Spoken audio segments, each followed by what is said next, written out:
Why, hello there. Kevin Johnson here.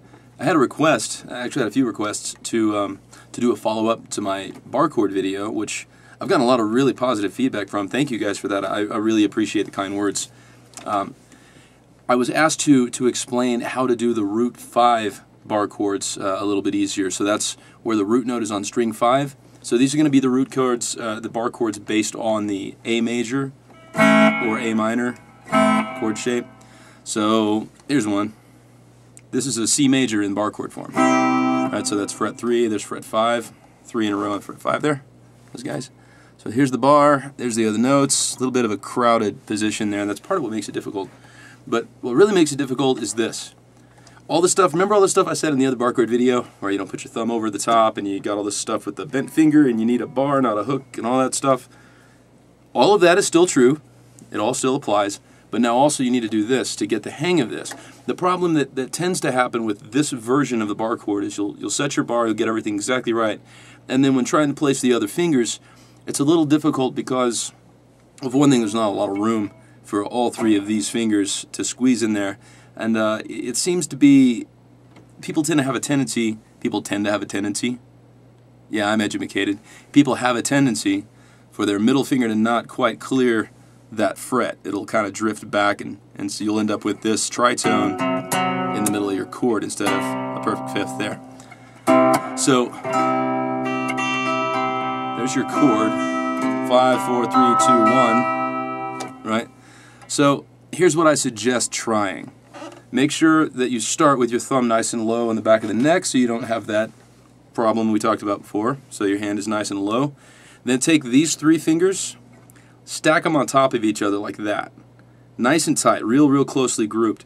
And then you're going to go ahead and place those on fret, well, let's just say fret 5. Let's say you're going to do the C major chord, which is on the 3rd position. So fret 5, you're going to have your 2nd, 3rd, and 4th fingers all crammed in there on strings 2, 3, and 4. Other way around though, 4, 3, and 2. And so it'll look like this. Cram them in there as close to that fret as possible. Now here's the trick.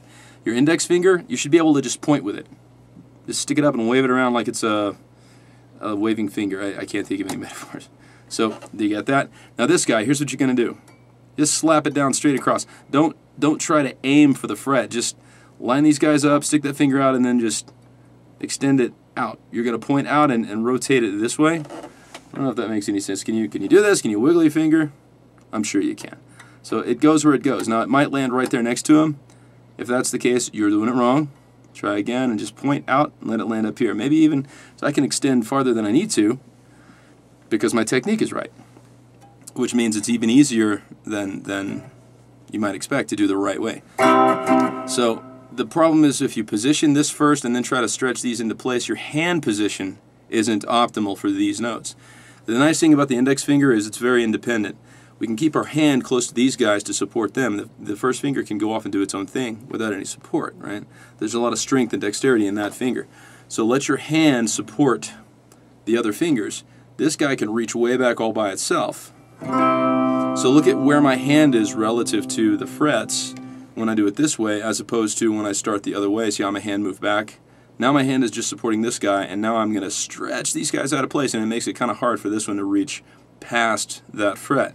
I can still do it, it's just not easy. Start here with your hand making it easy for these 3 notes and just sort of ignore that you're going to do a bar for a second and get those 3 notes comfortable. So that's your 5th fret on strings 2, 3, and 4 all lined up like that. Then just extend your first finger. Now if your hand is forward like it should be and you're not like back this way, if you're crowding the neck like I talked about again in the previous video, this won't work. If your thumb is over, it's not going to work. If your palm's against the neck, this won't work. Keep your hand low. Keep some space in there, right? Keep some space in there. Yeah. Extend this guy straight down, and notice I've still got that straight bar all the way across. My hand is not too far back. It's forward. Nice little close-up there. I hope this makes sense. But my hand is supporting these 3, not this one. That one's fine all by itself. Alright, I hope that was helpful. Oh, and by the way, that was the major shape, right? To make it minor, it looks like this. Minor's actually easier here. This is exactly the same shape, that I covered for the major when your root is on string 6. Take the same guy, just drop it down a string. Now it's a minor chord with your root on string 5. To make it major, then you have to do this crowded finger thing that we talked about. Or, watch this. One finger, all three of these guys. Middle finger doesn't do anything, it's just kind of there. Try not to signal traffic, right? Root note, 5th, root, major 3rd. And the tricky thing about this one is that if you lay that finger all the way across, now you're going to have an extra note that you don't want. That's a, what is that, 6th? Yeah. So this would make it a 6 chord, which is nice if that's what you want. Most of the time when you're doing this, that's not what you want. So you just have to mute that string by lifting this finger slightly up so it touches the string but doesn't hold it against the fret. So that's another option.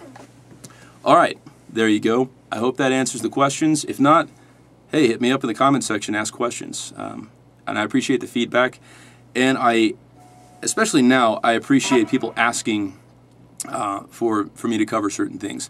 I would like to start contributing a lot more videos to this channel. I really feel like I like knowing that it's helping people when I get that feedback, and I really get a good kick out of that, so I'd like to do as much of that as possible. So if there's something that you're struggling with guitar that you think I might know a little trick for, ask me, and you know, if enough people ask me, I'll make a video for it and hopefully help a lot of people. Thank you for watching. Bye-bye.